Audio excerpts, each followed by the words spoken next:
চা চা দেখতে দেখতে আমরা অনেক বড় হয়ে গেলাম। বিয়ে শাদী, বাচ্চা কাচ্চা, অনেক কিছু, সংসার জীবন, উত্থান পতন।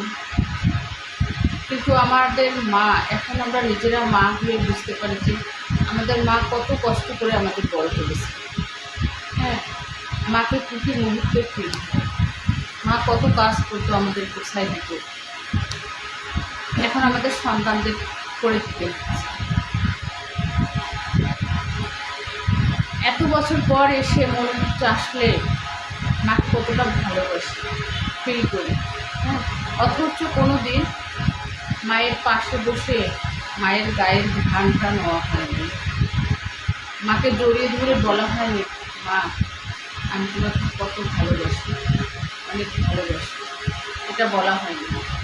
তাহলে আর দেরি করে না, চলুন মায়ের যত্ন নেই, কেয়ার নেই, এবং মাকে জড়িয়ে ধরে অন্তত একটাবার বলি, মা আমি তোমাকে অনেক ভালোবাসি, অনেক ভালো।